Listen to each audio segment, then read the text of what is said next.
తులసి, సిద్ధు, విశాలాక్షి అందరూ కలిసి బసవరాజు వాళ్ళ అమ్మకి తెలియకుండా ఇంట్లోనే సీమంతం చేస్తూ ఉంటారు కీర్తికి.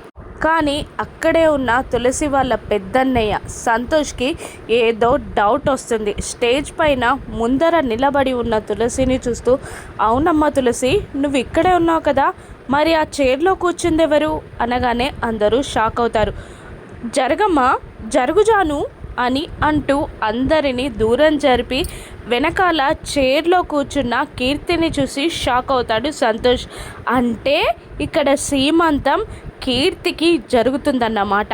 మీ అందరినీ నేను రక్షిస్తా ఆ బసవరాజు నుండి అంటూ తిక్కమక్కగా మాట్లాడుతూ కావాలనే వీళ్ళందరినీ బసవరాజు దగ్గర బుక్ చేయడానికి బసవరాజుకి ఫోన్ చేస్తూ ఉంటాడు సంతోష్. వాళ్ళ నాన్న శ్రీనివాస్, జాను అందరూ కలిసి సంతోష్ని ఆగరా, అలా చెయ్యకురా అని శ్రీనివాస్ అంటుంటే, అన్నయ్య నా మాట వినన్నయ్య, అది కాదన్నయ్య అని జాను నచ్చజెప్పబోతూ ఉంటుంది. తులసి కూడా ఏదో నచ్చజెప్పబోతూ ఉంటుంది. అదే టైంకి ఫంక్షన్కి బసవరాజు వాళ్ళ అమ్మ ఇద్దరు వస్తారు. వాళ్ళిద్దరినీ చూసి అందరూ షాక్ అవ్వగా వాళ్ళిద్దరూ మాత్రం ఫంక్షన్ ఆ చైర్లో ఉన్న అమ్మాయిని తీక్షణంగా చూస్తూ ఉంటారు. ఆ అమ్మాయి ఎవరో కాదు, కీర్తి మేలి ముసుగు కప్పుకొని ఉంటుంది.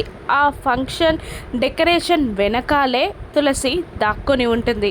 బసవరాజు అమ్మ ఫంక్షన్ సీమంతం జరిగేది తులసికి కాదు, తన కూతురు కీర్తికని కనిపెట్టగలడా బసవరాజు? కనిపెడితే ఏం చేస్తాడు?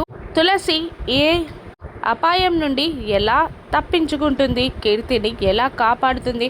సిద్ధు ఏం చేస్తాడో రాను ఎపిసోడ్స్లో చూద్దాం. Thank you for watching.